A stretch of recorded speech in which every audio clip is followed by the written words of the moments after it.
آج میں اس کی اور اپنی تھوڑی سی کہانی آپ کو سناؤں گا۔ خواجہ صاحب فرماتے ہیں شل ٹر دے سجن نوں کوئی نہ ویکھے، ڈھے پمدے نے کنگرے ہاں تے، اچھیاں بائیں تے لمیاں ڈھائیں تے ہوندے وین کسے دے نہ دے۔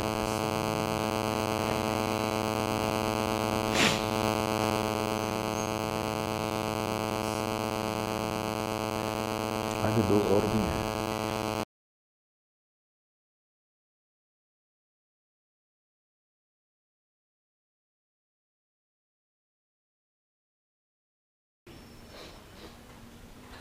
1997 کا ذکر ہے۔ ہاں، خواجہ صاحب کہتے ہیں جاتے سجن کو کوئی دیکھ نہیں سکتا، اللہ کرے کوئی جاتے سجن کو کبھی نہ دیکھے، کیونکہ دل پارا پارا ہو جاتا ہے، پھر کسی اور کے بہانے کبھی ہائے کرتا ہے، کبھی آنسو بہاتا ہے، کبھی آہیں بھرتا ہے کہ اپنے محبت کو چھپانے کے لیے۔ بادن ہوا کا صبرت ام لم تصبر وبکاک ان لم یجر دمعک او جرا۔ متنبی۔ امر الفؤاد لسانہ وجفونہ فکتمنہ وکفی بجسمک مخبرا۔ میں ایک جگہ بیٹھا تھا، سامنے ٹی وی چل رہا تھا، آواز نہیں تھی۔ میں نے دیکھا ایک نوجوان ناچ رہا ہے، ڈانس کر رہا ہے ساحل پر، اور اس کے ساتھ 10-12 لڑکیاں وہ بھی ڈانس کر رہی ہیں۔ تو میں نے دیکھا بہت خوبصورت نوجوان ہے۔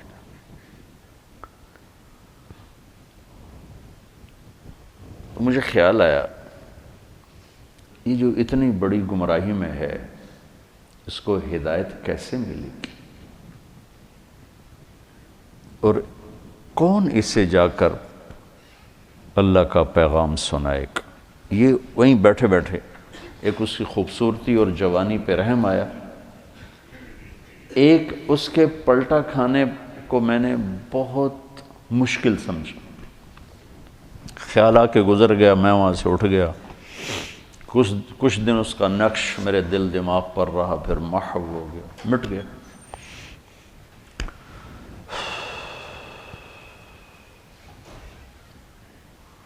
کراچی کا اجتماع تھا ستمبر میں، تو انہوں نے میرے لیے ایک چھوٹا سا خیمہ بنایا ہوا تھا کراچی والوں نے، تو میں وہ خیمے میں بیٹھا ہوا تھا، تو ایک نوجوان میرے پاس آیا کہ جی پاکستان کا ایک مشہور گلوکار ہے، اس کا نام ہے جنید جمشید، میں آپ سے ملانا چاہتا ہوں۔ میں نے کہا کدھر ہے؟ کہ میرے ساتھ آیا۔ میں نے کہا تم کیسے جانتے ہو؟ کہ میرا کلاس فیلو تھا۔ میں نے کہا لے آؤ۔ تو وہ اس کو جب لے کر آیا تو اس نے چہرہ چھپایا ہوا تھا، مجمع کی وجہ سے شاید چہرہ پورا سے چھپایا ہوا۔ میرے سامنے آ کے بیٹھا اور یوں کھولا تو وہ وہی نوجوان جس کو میں نے اسکرین پر ناچتے دیکھا تھا۔ حیران۔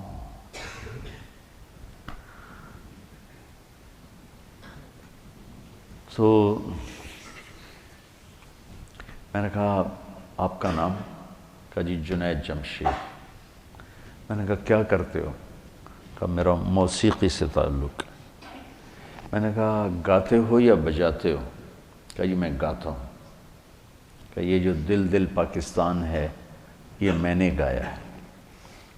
اچھا اچھا اچھا، وہ تو بہت مشہور ملی نغمہ ہے۔ کہاں جی وہ میں نے گایا ہے۔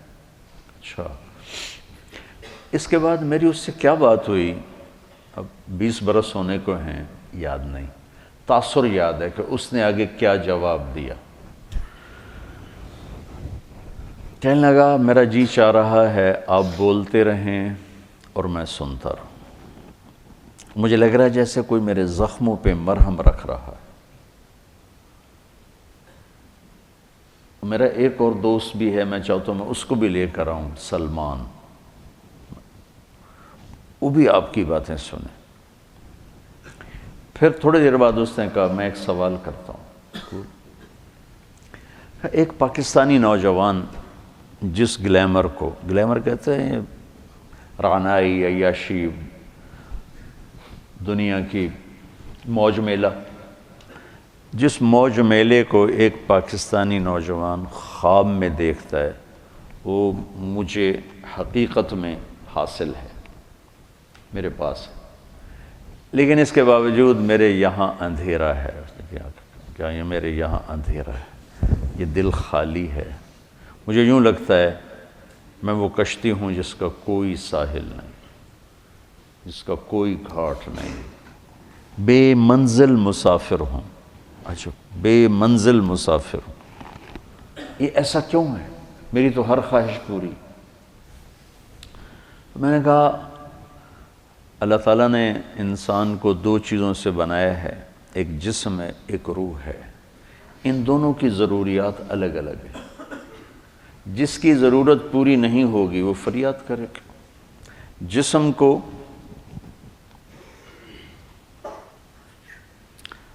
روٹی چاہیے، پانی چاہیے، ضروریات زندگی چاہیے، ان میں سے جو چیز بھی اس کو نہیں ملے گی وہ فریاد کرے گا۔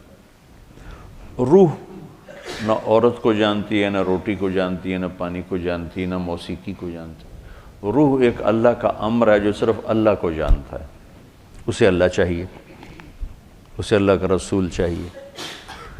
تو جسم کو روٹی نہ ملے تو وہ پریشان ہوتا ہے، روح کو جب اللہ اس کا رسول کا تعلق نہیں ملتا تو وہ پریشان ہوتی ہے، پھر وہ پریشانی ویرانی بن کر جسم پہ طاری ہوتی ہے، پھر ہم اس کو دور کرنے کے لیے اس سے اور بڑی عیاشی میں جاتے ہیں کہ شاید ابھی کچھ کمی ہے، وہاں اس کی بھوک اور بڑھتی ہے، وہ اور فریاد کرتی، پھر ہم اس سے بڑی عیاشی میں جاتے ہیں، پھر اس کی بھوک اور بڑھتی، وہ اور فریاد کرتی ہے۔ اس قسم کا مضمون تھا، اس وقت ذرا تفصیل سے تھا، خلاصہ یہ۔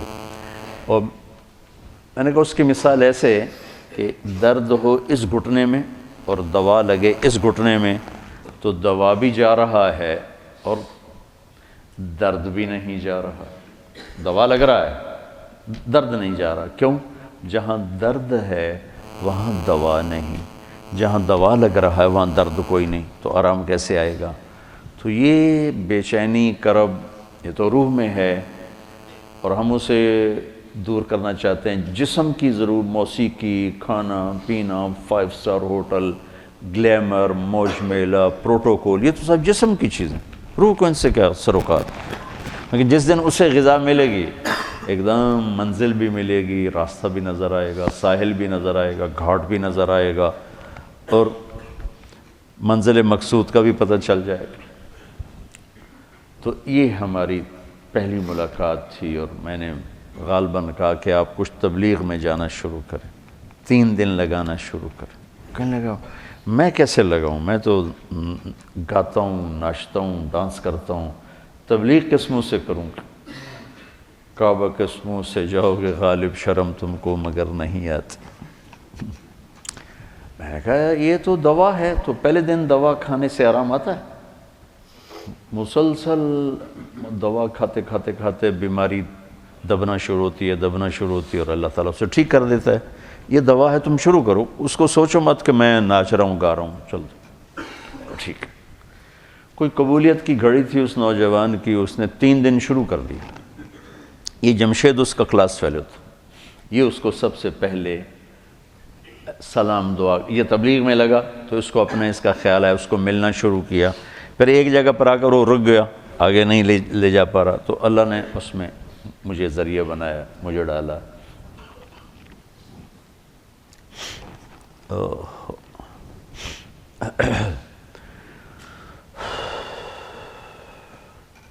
نومبر 1997 میں 4 مہینے کے لیے میری تشکیل ہوگی امریکہ، مستورات کی جماعت، میں اور اہلیہ اور لاہور کی جماعت تھی۔ میں لاس اینجلس میں تھا، تو میں نے اسے فون کیا، تو اس زمانے میں یہ CLI پر نمبر نہیں آتا تھا، تو اور یہ اتنے موبائل فون یہاں اتنے تھے بھی نہیں، دوسرے فون تھے، تو میں نے اس کا فون نمبر لے لیا تھا، تو میں نے اس سے لاس اینجلس سے فون کیا، کہنے لگا آپ کہاں سے بول رہے ہیں؟ میں نے کہا میں امریکہ میں ہوں، لاس اینجلس میں۔ کہنے لگا نہیں، میں نے کہا وہیں سے ہوں۔ کہا قسم اٹھائیں، قسم اٹھائیں۔ میں نے کہا چھوٹی سی بات پہ کیسے قسم اٹھاؤں؟ کہا نہیں یہ بہت بڑی بات ہے۔ میں نے کہا کیوں؟ کہا میں ساری دنیا پھرتا ہوں، کبھی اپنی بیوی کو فون نہیں کیا، اب مجھے فون کیسے کر رہے ہیں؟ میں نے کہا یار تم سے محبت ہو گئی تھی اس لیے فون کر رہا ہوں۔ بس اس ایک فون نے نا اس کے دل میں میری محبت ڈالی۔ میں جب یہ حج پہ جاتا ہوں میرا 60-70 ہزار روپیہ صرف فون کا بل ہوتا ہے، 3000 تقریباً ریال میرا ہر سفر میں 15-20 دن میں میرا فون کا ہوتا ہے کہ میں ایسے ہی فون کرتا رہتا ہوں۔ وہاں کا فون وہ ہزاروں بیانوں سے بڑھ کر ہوتا ہے۔ بیان تو ایک چھوٹی سی چیز ہے۔ مولانا صاحب رحمۃ اللہ علیہ فرمایا کرتے تھے کہ تبلیغ میں بیان کا اتنا ہی حصہ ہے جتنا جسم میں زبان کا۔ 6 فٹ کے جسم میں 5 فٹ 10 انچ 8 انچ کے جسم میں 2 انچ کی زبان ہے، کہ اتنا ہی تبلیغ میں زبان کا حصہ ہے، بول کا، بیان کا۔ باقی لوگوں کو دل لینے کے لیے پتہ نہیں کیا کیا جتن ہے، تو اس پر اتنا اثر ہوا اس بات کا کہ انہوں نے مجھے امریکہ سے فون کیا۔ تو پھر میں اسے پورے سفر میں فون ملاتا رہا، اب یہاں ہوں، اب یہاں ہوں، اب کیا حال ہے، اب کیا حال ہے۔ تو اللہ نے اس کے دل میں میری محبت ڈال دی۔ پھر وہ چلے کے لیے نکلا، پہلے اس نے چلے لگایا، 3 چلے نے چلے لگایا۔ ریمنڈ آیا، ملا، میں نے بڑا پروٹوکول دیا، بہت پیار محبت، ہنسا کھیڈا۔ تو کرتے کرتے کرتے کرتے اس نے 3 چلے لگا، 3 چلے کے لیے نکل پڑا۔ یہ غالباً 2001 یا 2 اس کا مجھے پورا یاد نہیں ہے، تو اس وقت یہ 3 چلے کے لیے نکلا۔ تو اس نے مجھے بالا کوٹ سے فون کیا کہ مولانا میں اس وقت بالا کوٹ کی ایک پرانی مسجد ہے، اس میں ہماری جماعت ہے، باہر فرش ٹوٹا ہوا ہے، اس پر ایک پھٹی ہوئی چٹائی ہے، اس پر میں لیٹا ہوا آپ کو فون کر رہا ہوں، اور جس سکون چین کو میں 5 سٹار ہوٹلوں میں ڈھونڈتا تھا وہ مجھے یہاں اس ٹوٹی ہوئی مسجد اور پھٹی ہوئی چٹائی پہ مل چکا ہے۔ مجھے یوں لگ رہا ہے میں ہوا میں اڑ جاؤں گا، بعین ہی اس کے یہ الفاظ تھے۔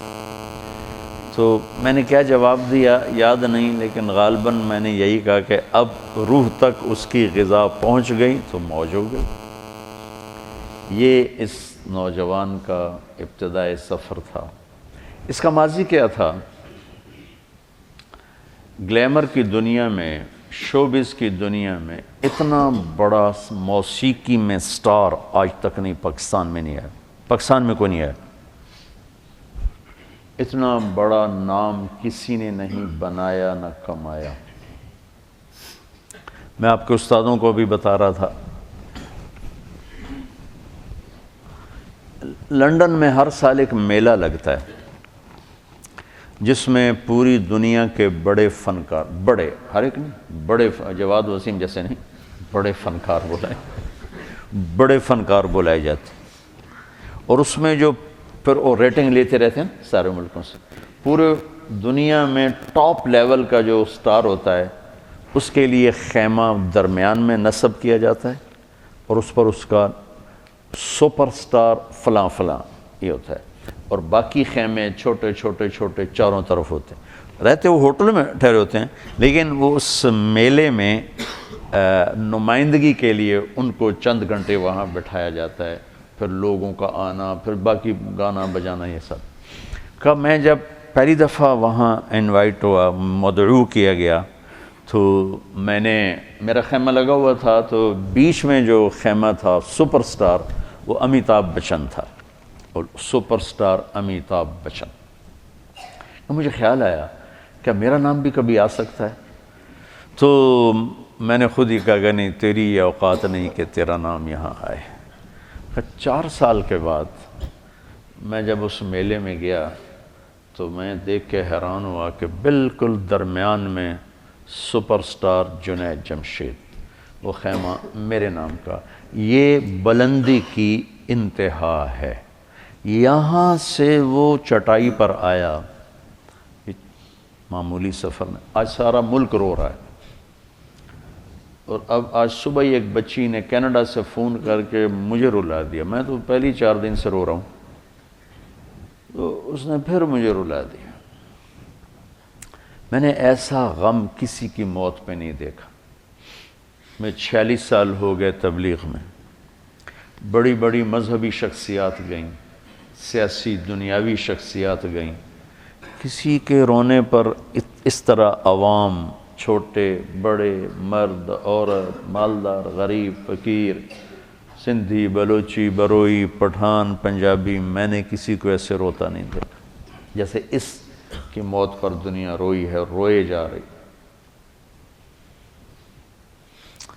یہ وہ اعزاز ہے جہاں سے وہ چھوڑ کے آیا تھا۔ ابراہیم بن ادھم رحمۃ اللہ علیہ جب حکومت چھوڑ کے جنگل کی راہ لی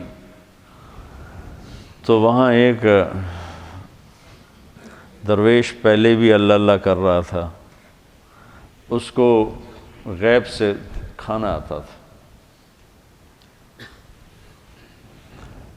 ان کا کھانا آیا تو انہوں نے ان کو دعوت دی کہ آئیے کھائیے، تو انہوں نے کہا نہیں آپ کھائیں، مجھے بھوک نہیں۔ انہوں نے اپنا کھا لیا، 2 روٹی اور کچھ ساتھ ترکاری۔ جب ابراہیم بن ادھم کو بھوک لگی اور انہوں نے دعا کی تو پورا دسترخوان اتر آیا، بھرا ہوا۔ تو وہ درویش ایک دم بول اٹھا، یا اللہ میں تو برسوں سے پڑا تجھے یاد کر رہا، میرے لیے 2 روٹی اور سبزی اور یہ آج آیا اور اتنا بڑا دسترخوان۔ تو کہتے ہیں میں نے یہ واقعہ پتہ نہیں کہاں پڑھا تھا یا کہیں سے سنا تھا، سند تو مجھے معلوم نہیں ہے۔ تو غیب سے آواز آئی کہ تم جھونپڑا چھوڑ کے آئے ہو، یہ بادشاہت چھوڑ کے آیا ہے۔ تو ہر ایک کو اعزاز، انزل الناس منازلہم، انزل الناس منازلہم۔ تو اللہ نے اس کو اس کے منزلہ پر اتارا۔ واللہ میں نے ایسا سوگ، ایسا ماتم، ایسا رونا میں نے نہیں دیکھا۔ جنہوں نے کبھی اس کو دیکھا بھی نہیں وہ بھی روئے جا رہے ہیں۔ اتنی بڑی جگہ سے نیچے آنا، تمہیں کوئی ممبر سے اتار دینا تو تم کفر کے فتوے اور بغاوت پہ آ جاؤ۔ کہاں سے وہ اترا ہے؟ یہ سروزہ جماعت کا امیر بدل دو نا، تو جس کو بدلو اس کو غصہ چڑھو کہ مجھ سے امارت چھین لی۔ تبلیغ والوں نے اس کی قدر نہیں کی، مکی مسجد والوں نے اس کی تشکیلیں بند کر دیں کہ یہ تو اپنی ترتیب پہ چلتا ہے۔ میں تمہارے استادوں سے کہہ رہا تھا کہ ہاتھی کو ٹوکرے میں کوئی بٹھا سکتا ہے؟ اس کے لیے تو اس کے حساب سے ہی دروازہ چاہیے۔ ہاتھی والوں سے دوستی ہو تو دروازے بڑے کرو، ہے نا، مثل مشہور ہے۔ بھائی آپ مسجد وار کام نہیں کر رہے، اصل میں آپ مسجد وار کام نہیں، وہ مسجد وار کام کا ہے ہی، یہ تو ہمارے جیسے کے لیے مسجد وار کام۔ تو اس پر ایک لگ گیا کہ یہ اپنی تبلیغ پہ چلتا ہے، تبلیغ کا یہ اصول نہیں، تبلیغ کا یہ طریقہ نہیں۔ اللہ نے تبلیغ میں شہادت دے کر کہا میرا ہی طریقہ، یہ میرا ہی کام کر رہا ہے، یہ میرا ہی کام کر رہا ہے۔ وہ جانے اس نے اللہ کا پیغام سنا ہے، کلبوں میں بڑے بڑے ہال جہاں داخلے کا ٹکٹ پتہ نہیں کتنے کتنے 100 پاؤنڈ ہے، وہاں سے جا کے اللہ کی بات سنا، اللہ کے نبی کا گیت گائے، اللہ کے نبی کی بات سنائی۔ 6 بر اعظم میں ہر بڑے ملک میں اللہ نے اس کو پھرایا اور آخر میں اپنے نام پہ موت دیکھ کے اپنے پاس بتائی۔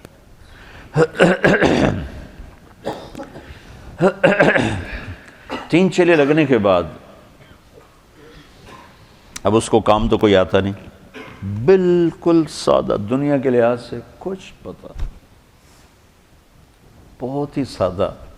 جب اس نے پہلی البم بنائی نا، البم نعتوں کو، وہ جو تھی، ہاں پہلی البم بنائی نا جلوہ جانا، تو مجھ سے کہنے لگا میں نے البم بنائی ہے تو میں سوچ رہا ہوں میں اس کا نام کیا رکھوں. میں نے کہا کیا رکھو؟ کہ میں سوچ رہا ہوں عمل میں بالمعروف نہیں عن المنکر رکھ. تیری عقل کو سلام، ارے بے وقوف، یہ کوئی رکھنے کا نام ہے؟ کہنے لگا پھر آپ بتائیں. میں نے کہا اس کا نام رکھو جلوہ جانا. تو انہوں نے کہا واہ واہ، اس میں تو موسیقی ہے. جلوہ جانا، اس میں تو موسیقی ہے. تو اس نے پھر ساری اس کی جو البمز ہیں اس کے نام میں نے رکھے. کہ وہ بنا لیتا پھر مجھ سے کہتا نام بتائیں، پھر پتہ نہیں آگے کیا کیا نام، سب نام میں نے اس کے رکھے تھے. تو بہت سیدھا تھا دنیا کے لحاظ سے. تو جب موسیقی چھوڑی تو کمائی ختم، اور کوئی ہاتھ پکڑنے والا کوئی نہیں. مکان بیچنا پڑا، بک گیا، کام نہیں چلا. تو مجھے فون کر کے کہا کہ مولانا صاحب آج میرے گھر میں اتنے پیسے نہیں ہیں کہ میں اپنی ماں کی دوا خرید سکوں. پیسے کوئی نہیں، کدھر جاؤں، کیا کروں؟ عین اس وقت پیپسی والوں نے اس کو پیشکش کی کہ 10 گانے پیپسی کے لیے گاؤ، 4 کروڑ ہم سے لے لو. گھر میں دوا کے پیسے نہ ہوں اور 4 کروڑ کی پیشکش ہو.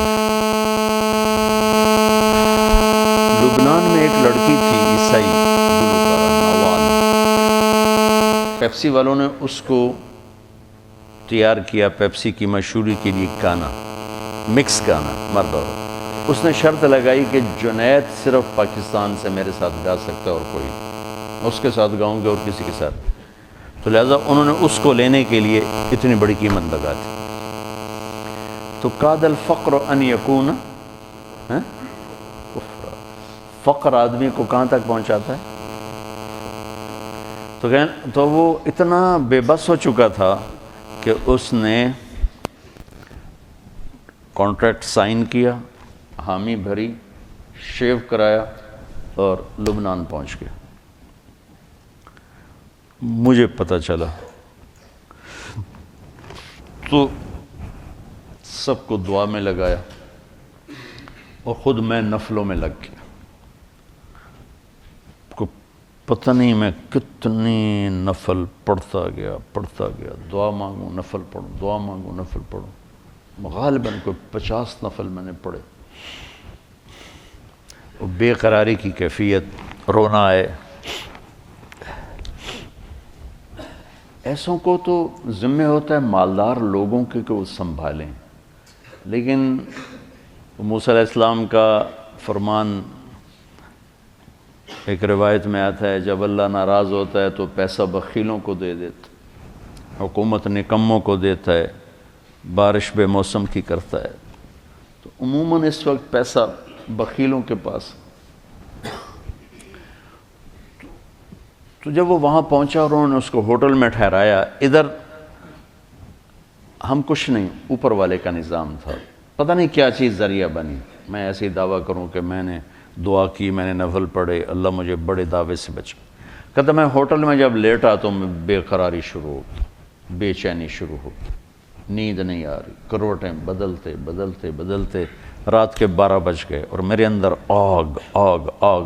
آخر میں بے قرار ہو کے اٹھا، بیگ اٹھایا، کمرہ بند کیا، کاؤنٹر پہ چابی پھینکی اور سیدھا بیروت ایئرپورٹ پر آ گیا. اور پہلی فلائٹ جو مجھے ملی اس پہ چڑھ کے دبئی، اور دبئی سے پاکستان آ گیا. پاکستان پہنچا تو پرانوں کا جوڑ شروع ہو چکا تھا، پرانوں کا جوڑ. تو مجھے بتایا دوست نے کہ وہ آ چکا ہے تو اس کو بلاؤ، ورنہ وہ سب اس کو گالیاں نکال رہے ہیں، تانے دے رہے ہیں، بولیاں مار رہے ہیں، تو اسے بلاؤ. تو میں نے اسے فون کیا کہ جوڑ شروع ہے، تم آ جاؤ۔ کہنے لگا میں کس منہ سے آؤں گا؟ میں نے کہا جو منہ تیرا اللہ نے بنایا اسی منہ سے آ جا۔ کہنے لگا اچھا میں آؤں گا۔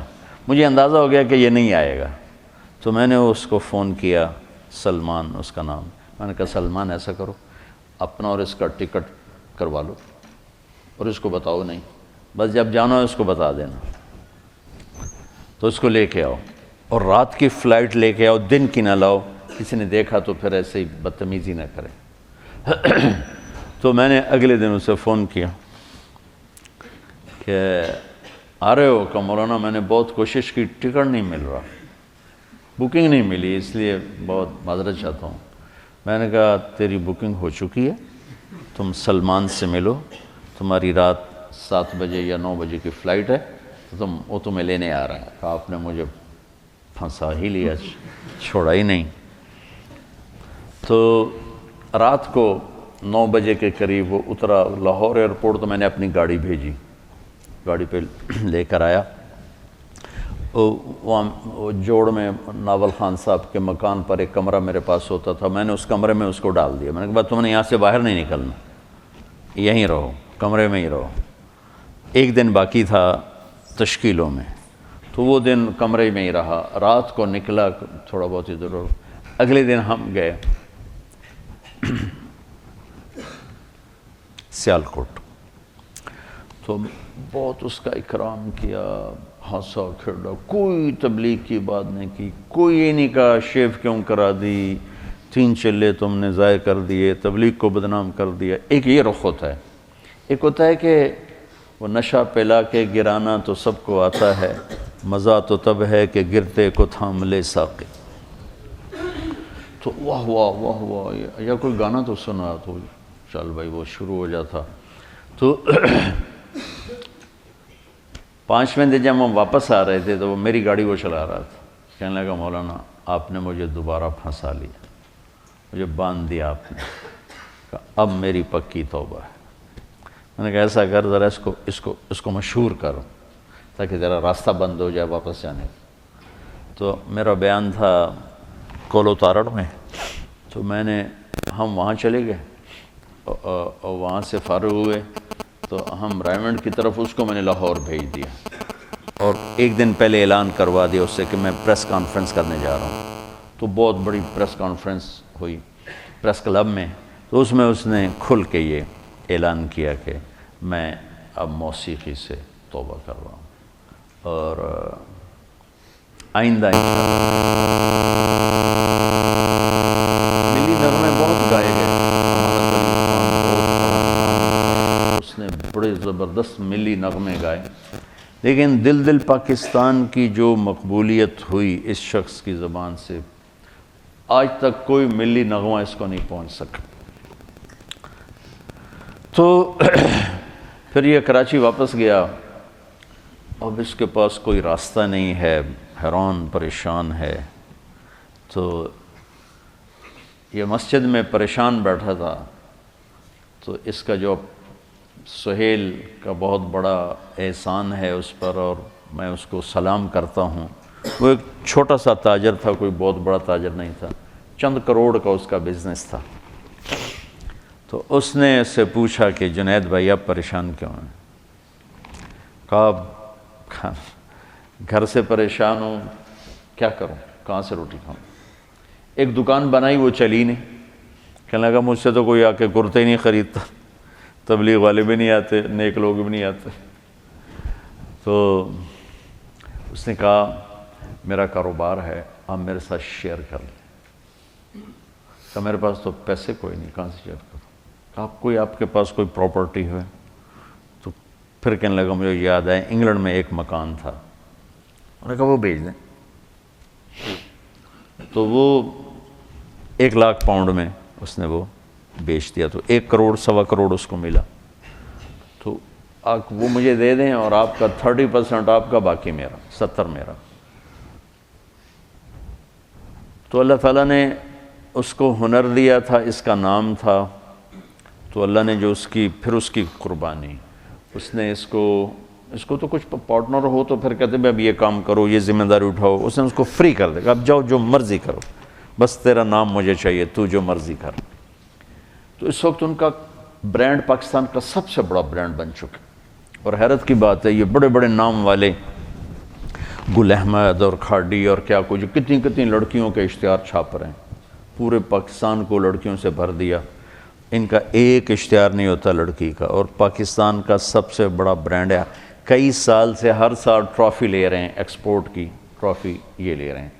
تو اس نے پھر اس کو تھاما، اور اس نے پھر اللہ نے اس کے لیے رزق کا دروازہ کھولا۔ پھر مجھے کہا کرتا تھا کہ اللہ نے مجھے موسیقی میں اتنا نہیں دیا جتنا حلال راستے سے دیا، کہ موسیقی کا پیسہ تو اتنا بے برکت تھا، آتا تھا پتہ نہیں کہاں چلا جاتا، میں ہر وقت ہی فقرا رہتا تھا، اور اللہ تعالیٰ نے اس کا ہاتھ پکڑا اور رزق کے دروازے کھولے، پھر ساری دنیا میں مقبولیت کے دروازے کھولے، اور پوری دنیا پھر چلہ لگانا، 7 مہینے لگے، چلے لگے، سے روزے لگانا۔ اب ہمیں یہ سلیقہ نہیں کہ جو جس مرتبے کا ہے اس کو اس کے مطابق چلائیں، یہ ہمیں سلیقہ نہیں۔ یہ میں نے مولانا سعید خان صاحب کو اپنی آنکھوں سے کرتے دیکھا تو مجھے سمجھ میں آیا، ورنہ مجھے بھی کچھ خبر نہیں تھی، ہمیں اصولوں کا۔ تو میرے نبی کا انداز یہ نہیں تھا، جریر بن عبداللہ کے لیے چادر بچھا رہے ہیں، ابو بکر کے لیے نہیں بچھائی، جریر بن عبداللہ کے لیے بچھائی، یمن کے شہزادے ہیں، ان کو اپنی چادر پیش کی، اس پر بیٹھو۔ عدی بن حاتم کو سرانہ پیش کیا، اس پر بیٹھو۔ تو انزل الناس منازلہم میں ہم سے نا وہ پہچان نہیں ہو پاتی، تو ہم بڑے بڑے ہیرے ضائع کر بیٹھتے ہیں۔ پھر اللہ تعالیٰ نے اس کا جانا جلدی لکھا تھا، میں گیا جمعے کو ان کے ہاں، تو اس کی بیگم بہت رو رہی تھیں، وہ کہہ رہی تھیں کہ مجھے آج کل کہہ رہا تھا کہ دیکھو عائشہ میرے پاس ٹائم تھوڑا ہے، جلدی کر لو بچوں کی شادیاں، اور دیکھو تم ناراض نہ ہونا، میں نے اللہ سے اب اس کے راستے کی شہادت مانگی ہے، تو تم پریشان نہ ہونا میرے بعد، میرے بچے تمہاری خدمت کریں گے، سہیل بھائی تمہاری ضرورتوں کا خیال رکھیں گے، میں نے اللہ سے شہادت مانگی ہے، مجھے لگتا ہے میری عمر بس 52 سال ہی ہے، 52 سال کی عمر میں انتقال ہو۔ تو کہنے لگی میں نے اس سے کہا تیری ماں 75 سال کی عمر میں مری، تیرا باپ 80 سال کی عمر میں مرا، تو کیوں ابھی سے موت کر رہا؟ کہتا بس مجھے لگتا ہے میرے 52 سال ہی ہیں، لہٰذا پریشان نہ ہونا میرے بعد، اللہ تمہیں ضائع نہیں کرے گا، تمہارے بچے تمہاری خدمت کریں گے، سہیل بھائی تمہاری ضرورتیں دیکھیں گے۔ تو میں نے اپنے اللہ سے مانگا کہ میں اس کے راستے میں اپنی جان دوں، تو کہاں سے تقدیر نے اس کو اٹھایا، امریکہ سے انگلینڈ آیا، انگلینڈ سے کراچی آیا، کراچی سے لاہور آیا، تو لاہور تھا تو سعید چلی کی جماعت میں چل رہا ہے وہاں چترال، اس کا فون آ گیا کہ میری نصرت کے لیے آؤ، سہیل کو بھی اس کو بھی، تو تیار ہو گیا، ٹھیک ہے میں آتا ہوں، اور سہیل کو بھی اس نے تیار کیا، مجھے بھی فون کیا آپ بھی چلو، تو سہیل نے بھی کہا، میں نے کہا ٹھیک ہے آپ لوگ تو چلو، میں بھی دیکھتا ہوں اگر موقع ہوا تو میں بھی چلتا ہوں آپ کے ساتھ، میں تو کبھی چترال گیا نہیں، چلو آپ کی برکت سے میرا بھی سفر ہو جائے گا، کاش آپ میں سے کوئی بچہ مجھے اس جیسے اخلاق والا مل جاتا۔ میں تمہارے استادوں سے کہہ رہا تم سارا دن قرآن حدیث پڑھاتے ہو، کیونکہ تم سب میرے سامنے میرے بچے ہو، کچھ میرے بھائیوں جیسے مولانا عبیداللہ صاحب جیسے میرے مولوی مفتی صاحب جیسے، باقی سب تو میرے چھوٹے ہیں۔ میں نے کہا میں دیانتداری سے کہتا ہوں، میں تم میں وہ اخلاق نہیں، اپنے میں وہ اخلاق نہیں دیکھتا جو میں نے اس نوجوان میں وہ اخلاق دیکھے۔ تو سٹیج پر جب اداکار آتا ہے تو اس کے آنے کا جو وہ ہوتا ہے نا، اس کو کہتے ہیں انٹری، وہ اگر ایسی ہو کہ مجمع اثر لے لے تو پھر وہ چھا جاتا ہے۔ وہ آئے جواد وسیم کی طرح پیٹ نکال کے تو وہ کبھی بھی سٹیج پہ مشہور نہیں ہو سکا۔ تو ایک اداکار کا آنا یہ بڑا قیمت رکھتا ہے۔ ایک جب وہ اپنا اپنا پروگرام یا اپنا حصہ ختم کر کے جب نکلتا ہے پیچھے، ایک وہ بیچ میں کچا پکا بھی ہو جائے تو کوئی فرق نہیں پڑتا، لیکن اس کا آنا بھی ہونا چاہیے گرم جوشی کا، اور جانا بھی ہونا چاہیے گرم جوشی کا، تو پھر بیچ کا جو کچا تاثر ہے یا تھوڑا جو ڈاؤن ہوتا ہے وہ لوگ بھول جاتے ہیں۔ تو پھر میں وہ اس کو تشبیہ دیا کرتا تھا، میں کہا جنید تیری انٹری بڑی زبردست ہوتی ہے۔ مجھے اتنے لوگ فون کرتے ہیں، کبھی کوئی ایسے نہیں گرم جوشی، کبھی کسی نے مجھے اتنی گرم جوشی سے کبھی نہیں کہا مولانا مولانا مولانا، چاہے دن میں 10 دفعہ فون کروں، اسی گرم جوشی کے ساتھ بولوں۔ یہ میرے والد مرحوم میں عادت تھی کہ وہ جس کو ملتے تھے آؤ جی ایسے کر کے ملتے، تو لوگ ساری زندگی یاد رکھتے تھے۔ وہ پہلی انٹری ایسی ڈالتے تھے، حالانکہ وہ بڑے غصے والے تھے، لیکن پہلی انٹری ایسے آؤ جی تو وہ لوگ ساری زندگی یاد رکھتے۔ اب مجھ سے وہ ہوتا ہی نہیں ہے۔ ایک دفعہ ہمارا نائی، میں نے شاید پہلے بھی سنایا آپ کو، عبدالشکور مرحوم فوت ہو گیا، مجھ سے کہنے لگا مولانا صاحب توڑے دیرے آمن دی کوئی چس کوئی نہیں، آپ کے دیرے آنے کا کوئی مزہ کوئی نہیں۔ میں کہا کیوں؟ اچھا میں نے اس کو گھر بنوا کے دیا، اس کا سارا خرچہ میرے ذمے، اس کے بچوں کا، اس کی بیگم کا، اس کی بیماری کا، بچوں کی شادی کا، بچیوں کی شادی کا، سارا خرچہ میرے ذمے، سال کی گندم سارا میرے ذمے۔ میرے باپ نے ایسا کبھی نہیں کیا تھا، شاید کبھی 5-10 روپے دیتے ہوں اس توتے کے، اور یہ سارا کچھ میں کر رہا ہوں، اور اب اس کے مرنے کے بعد بھی اس کا وظیفہ اسی طرح چل رہا ہے، میں نے اس کو بند نہیں کیا۔ لیکن گرم جوشی اور ٹھنڈے پن کا کتنا اثر ہوتا ہے۔ کہنے لگا مولانا صاحب توڑے دیرے آمن دی چس کوئی۔ میں کیوں؟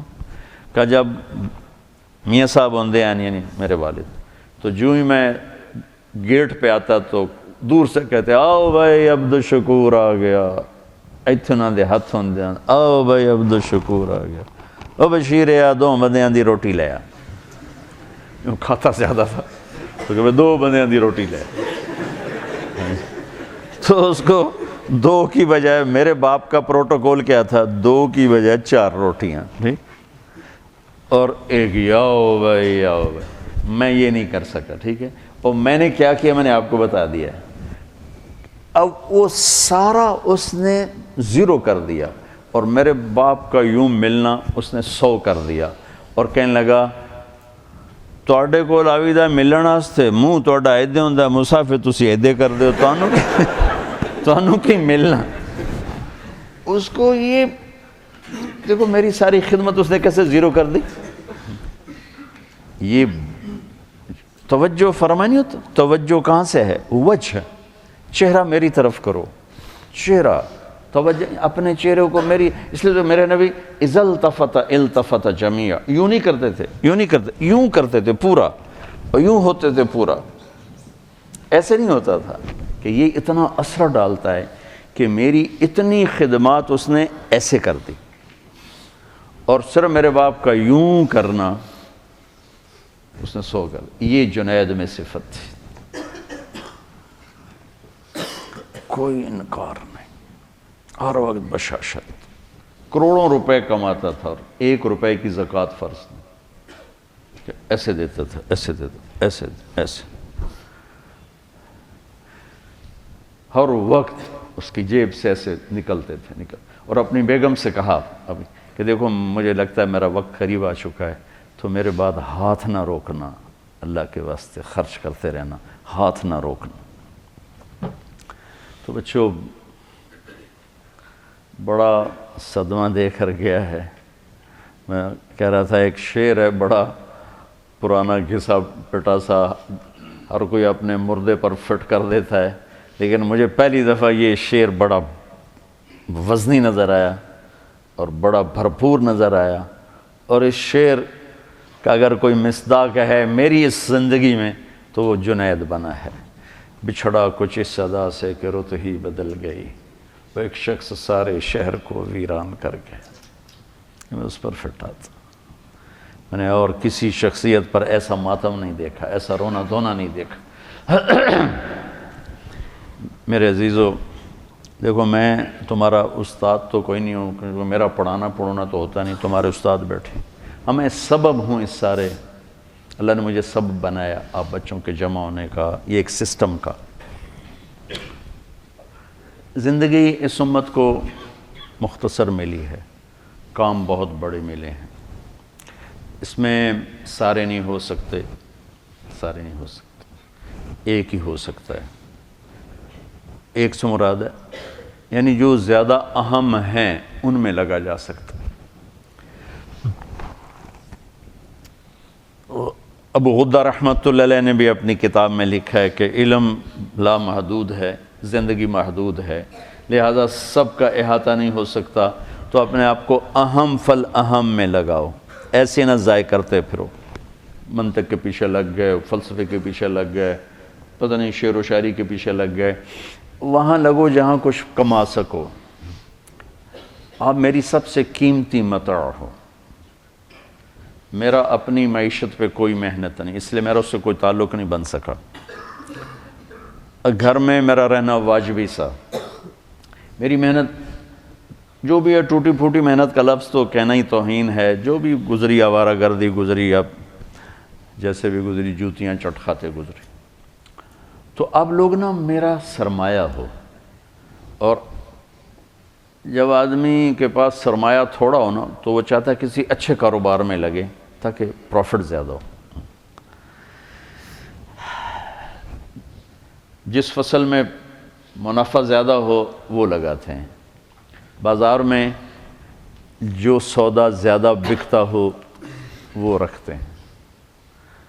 تو جنید کی موت نے پھر میرے اوپر تبلیغ کی ہیبت طاری کر دی کہ ایسے ہیرے لاکھوں کروڑوں پڑے ہوئے ہیں، خانقاہ والے چل کے نہیں جاتے، مدرسہ والے چل کے نہیں جاتے، تبلیغ والے چل کے جاتے، جو انبیاء کی سنت،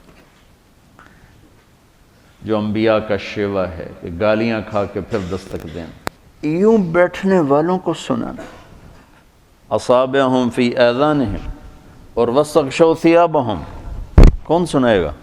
کسی میں طاقت ہے؟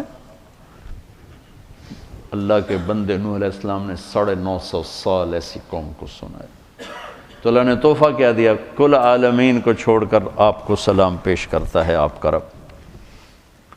بے طلبوں میں جانا، ایسے ہیروں کو ڈھونڈنا۔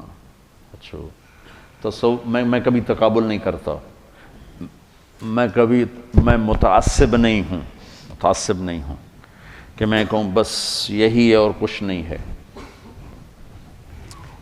جہاں سے ایک آدمی کو بھی فائدہ ہو رہا ہے اس کو بھی سلام کرتا۔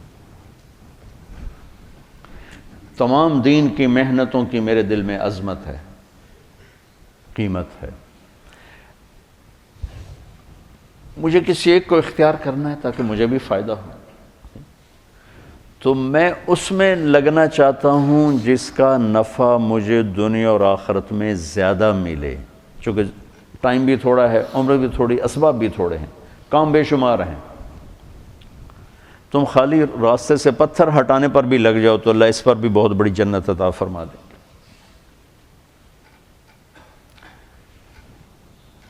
ایک واقعہ یاد آیا، ایک غلام جیلانی برق مرحوم تھے، پہلے تو وہ پرویزی ٹائپ تھے، پھر مولانا زید الحسانی رحمۃ اللہ علیہ کی صحبت کی تو فیل اللہ نے ان کو توبہ کی توفیق بخشی، تو بہت بڑے ادیب تھے، قلم کے بادشاہ تھے۔ تو ان کی کتاب میں ایک واقعہ تھا کہ ایک شخص کسی عورت پہ عاشق ہو گیا، وہ ایک جادوگر کے پاس گیا کہ مجھے کوئی عمل کر کے دے، یہ میرے قابو میں آ جائے۔ اس نے کہا جاؤ پہلے 40 دن اللہ کی نافرمانی کرو، کوئی کام نیکی کا مت کرو حتیٰ کہ تیرا دل سیاہ ہو جائے، پھر میرا جادو اثر کرے گا۔ تو وہ نفس میں وہ کیا ہے، بیس العبد عبد ہون یضلہ، وہ ہے سب سے بڑا غلام، گندا غلام جو اس کو خواہش کھینچ رہی ہو۔ وہ کرتا رہا، 40 دن کے بعد اس نے آ کر کہا کہ میں نے کر دیا، اس نے عمل کیا، اثر نہیں ہوا۔ وہ کہنے لگا مجھے تو نہ خدا ہے ملا نہ وصال صنم، میرے تو دو میں گلنا گئی ہیں، تو میرے نال کی کیتا ہے؟ وہ کہنے لگا ادھر بیٹھ جا، سوچ 40 دن میں کوئی نیک کام کیا ہے؟ کہنے کا کوئی نہیں کیا. کہ میں نہیں مانتا، یہ ہو ہی نہیں سکتا. تو یہاں بیٹھ سوچ، کوئی 40 دن میں نیک کام کیا؟ وہ سوچتے سوچتے سوچتے کہنے گا اور تو کچھ بھی یاد نہیں، جا رہا تھا راستے میں پتھر پڑا تھا، میں نے ایک طرف کر دیا کسی کو ٹھوکر نہ لگی. تو جادوگر کی ہائے نکلی کہ لعنت ہے تجھ پر کہ تو ایسے کریم رب کا نافرمان ہونا چاہتا ہے جس نے ایک چھوٹی سی نیکی پر تیرے ایمان کو سلامت رکھا. کہ میرا جادو چلتا ہی اس وقت ہے جب ایمان رخصت ہو جائے. تو توبہ کر اور میں کلمہ پڑھتا ہوں. اس لیے میری نظر میں دین کے کسی کام کا استخفاف نہیں، لیکن کیا فرض اور واجب برابر ہیں؟ بولو، واجب اور سنت برابر ہیں؟ سنت اور سنت غیر مؤکدہ برابر ہیں؟ نفل اور سنت برابر ہیں؟ تو میرے عزیزو، اس وقت جس جگہ تم طاقت لگا کے دنیا اور آخرت میں بہت بڑی کمائی کر سکتے ہو وہ تبلیغ ہے. اگر آپ دائیں بائیں کوئی ذکر میں چل پڑا، کوئی کتابیں لکھنے میں چل پڑا، یہ سارے میں سلام کرتا ہوں، واللہ میرے دل میں کسی کی کمی نہیں. یہ کل علی خیر، کل علی خیر. تو میں چاہتا ہوں اپنی طاقت تبلیغ میں لگاؤ، تبلیغ میں لگاؤ، تبلیغ میں لگاؤ. اور خاص طور پر یہ جو زمانہ تعلیم ہے، اس میں تو ہمارے اکابر طلبہ کو بیعت نہیں کرتے تھے، طلبہ کو ذکر نہیں دیتے تھے کہ تمہاری توجہ بٹ جائے گی. اور آج کل کا تو تمہاری وہ استعدادیں ظرفی بہت تھوڑے ہیں، شاید 2-4 دن کے بعد تم اپنے آپ کو خود ہی خلیفہ بنا کے بیٹھ جاؤ، اس کا بھی ڈر ہے. اور آج کل جو خلافت بٹ رہی ہے، میں درد سے کہہ رہا ہوں، کوئی تنقیدیں میرے اپنے ہیں، لیکن آج جو خلافت بٹ رہی ہے آنسوؤں کے سوا میں کچھ نہیں کر سکتا. تو دیکھو میں ہاتھ جوڑتا ہوں، اپنی طاقت کو تبلیغ میں لگاؤ. مجھے پتہ ہے ہر پھول کی قسمت میں کہاں ناز عروسہ، کچھ پھول تو کھلتے ہیں مزاروں کے لیے، ہر کلی پھول نہیں بنتی اور ہر دانہ درخت نہیں بنتا، چاہے مالی سارا زور لگا دے. مالی دا کم پانی لانا بھر بھر مشکاں پاوے، مالک دا کم پھل پھل لانا لاوے یا نہ لاوے. آہا کیا ہے. میاں محمد بخش جیسا شاعر پنجابی میں کوئی نہیں گزرا، اردو میں اقبال جیسا شاعر کوئی نہیں گزرا، اور پنجابی میں میاں محمد بخش جیسا شاعر کوئی نہیں گزرا. یہ وہ ارشاد فرما رہے ہیں، مالی دا کم پانی لانا بھر بھر مشکاں پاوے، مالک دا کم پھل پھل لانا لاوے یا نہ لاوے. میری تو تمنا ہے، ہم جب بیج ڈالتے ہیں تو ہماری تمنا ہوتی ہے ہر دانہ درخت بن کے نکلے اور ہر پودا پھلدار ہو کے نکلے، لیکن ایسا نہیں ہوتا.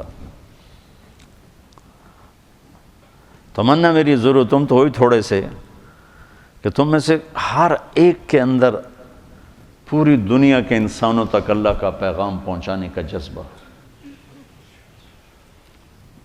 جب تم یہاں سے فارغ ہو جاؤ، چاہے تم کتابیں لکھو، دارالافتاء میں بیٹھو، تم کسی خانقاہ میں بیٹھو، یہ سب کل علی خیر میں نے پہلے کہہ دیا ہے، لیکن میں نے اپنی وجہ ترجیح بتا دی ہے کہ اگر اپنی طاقتوں کو تبلیغ میں کھپاؤ گے تو آپ کو اس کا بہت بڑا نفع واپس آئے گا.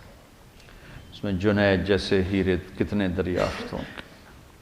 تبلیغ کا کام طوائفوں کے کوٹھوں تک پہنچا ہے،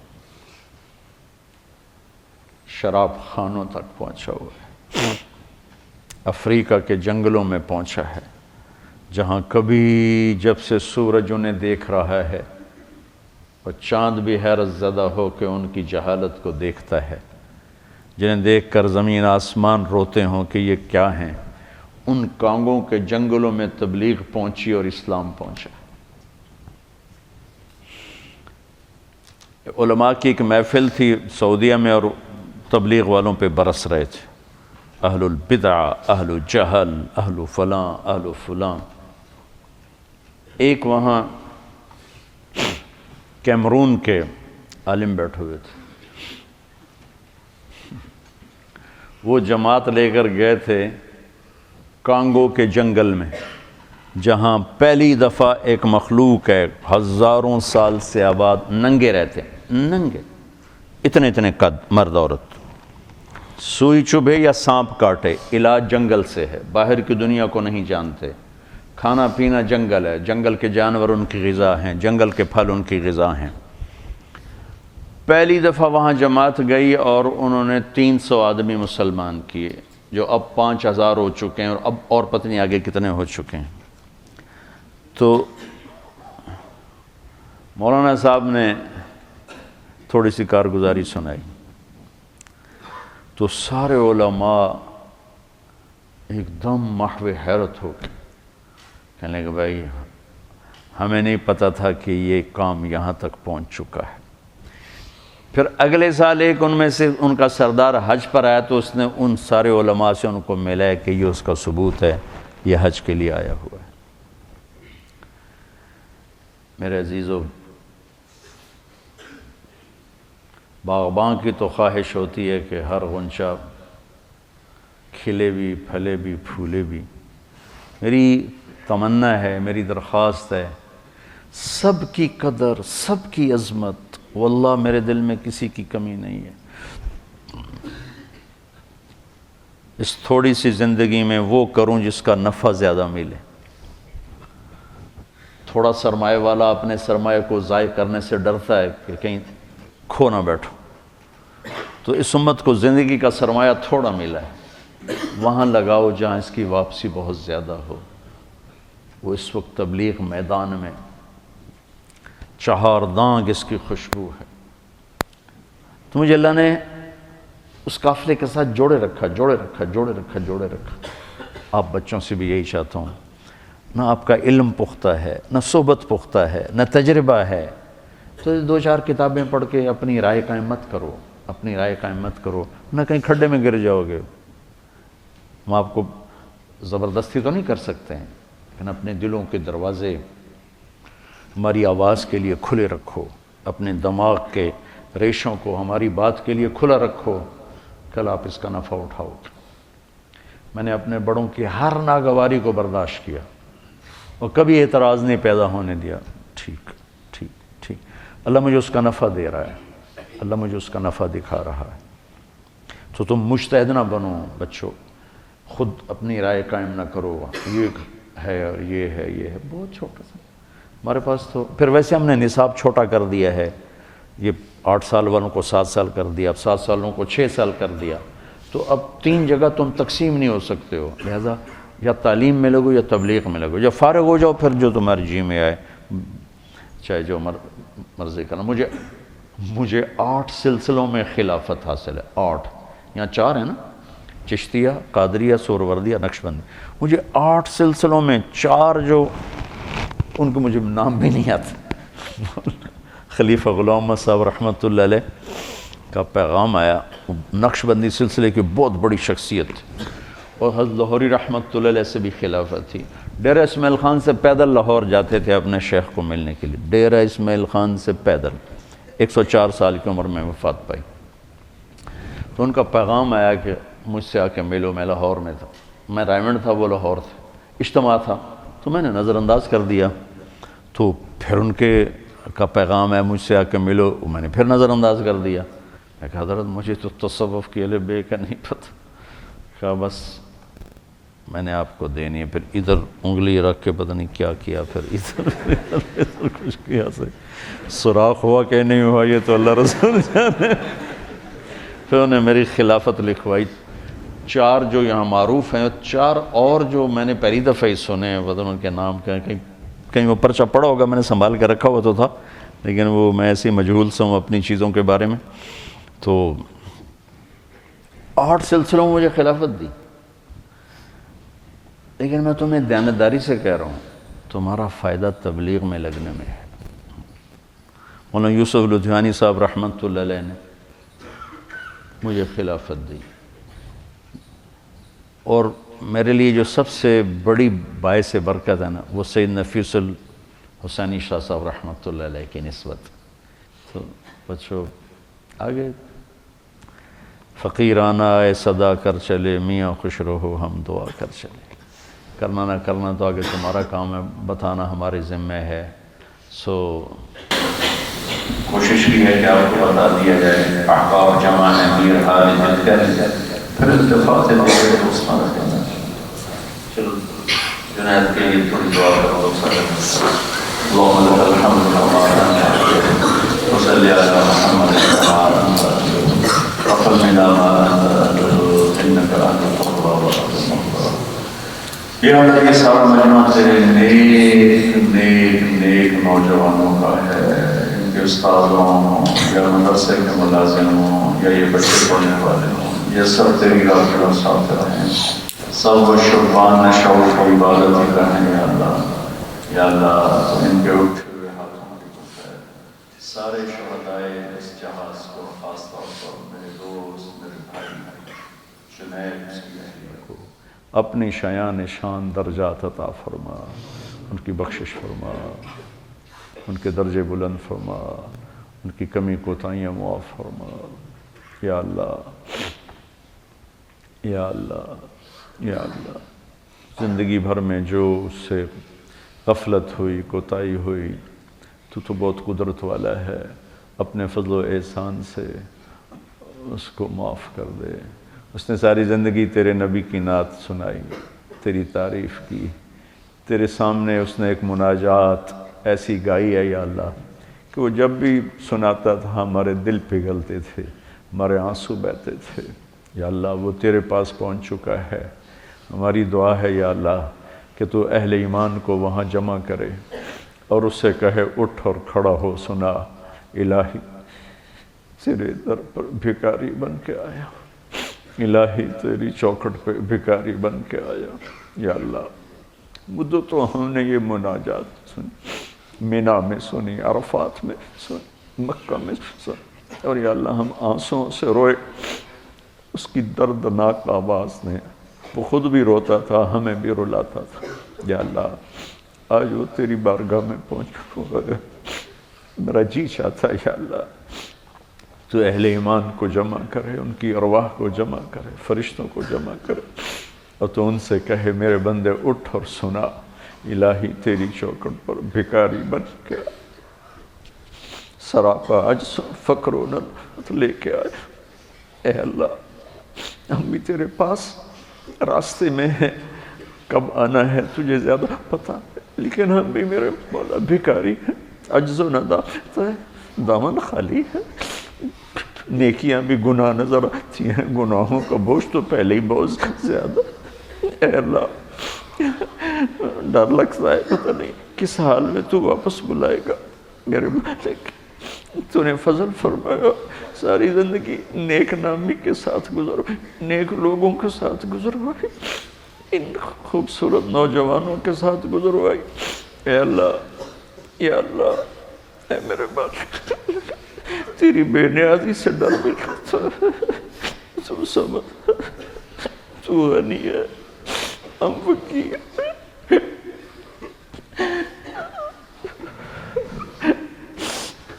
تجھے کسی کی ضرورت نہیں، ہم تیرے بغیر کچھ نہیں ہیں، تو ہمارے بغیر سب کچھ ہے. اے مالک تو نے یا اللہ فضل فرمایا، ایک زندگی کا لمبا عرصہ اس نیک راستے نیک نامی سے گزرو. یا اللہ اجعل خیر اعمارنا آخرہ وخیر اعمالنا خواتیمہ وخیر ایامنا یوم نلقاک فیہ. میرے مولا یا اللہ یہ سردی کا مہینہ ہے اور تھوڑے سے ہم مسجد میں جمع ہوئے ہیں، تپش اور گرمی سے ہمارا جسم یا اللہ بے حال ہو رہا ہے. جو تو نے قبر کے اندھیروں میں یا اللہ گرمی کو ڈال دیا، آگ کو ڈال دیا، یا سانپ بچھو ڈال، میرے مولا کوئی جائے فراری کوئی نہیں. اے اللہ ہماری قبروں کو تنگ نہ کر، اندھیرا نہ کر، گرمی نہ کر. جو تیرے نبی کا فرمان کہ قبر جنت کا باغ ہوتی ہے، وہ باغ منا. ہم اس قابل تو نہیں ہیں، تیری رحمت تو اس قابل ہے نا یا اللہ. وہ غار والوں نے تو تجھے عمل پیش کیے تھے تو تو نے پتھر اٹھایا تھا، ہم بھی کیا پیش کرے یا اللہ. فقیر آدمی کیا پیش کر سکتا، اس لیے فقیر صدا لگاتا ہے اللہ کے نام پہ دے جا بابا. یا اللہ ہم بھی تجھ سے تیرے نام پہ تیری رحمت بخشش مانگتے ہیں، ہمارے پاس کیا ہے؟ کچھ بھی نہیں ہے۔ اے مولا یا اللہ ہمیں ننگے پن سے بڑی شرم آتی ہے، محشر کے دن تو کپڑے پہنائے گا جس کو چاہے، ان میں ہمارا نام بھی شامل کر۔ سورج کی گرمی ہمیں تڑپاتی ہے، کئیوں کو تو عرش کا سایہ دے گا، ہمیں بھی ان میں شامل کر۔ وَامْتَازُوا الْيَوْمَ أَيُّهَا الْمُجْرِمُونَ کی صدا تو لگانے والا ہے۔ اے اللہ تجھے تیرے حبیب کے آنسوں کو ہمیں مجرموں میں نہ کھڑا کر۔ تو سمجھاتا رہا ہم کوئی نہ سمجھے، تو بلاتا رہا ہم کوئی نہ آئے، تو نے پیار کیا ہم نے جفا کی، تو نے رزق دیا ہم نے یا اللہ نافرمانی کی، معافی دے دے۔ ہم تو کتے سے گرے ہوئے ہیں جو ہماری روکھی روٹی کھا کر بھی ساری زندگی دروازے پہ بیٹھ کے وفا کریں۔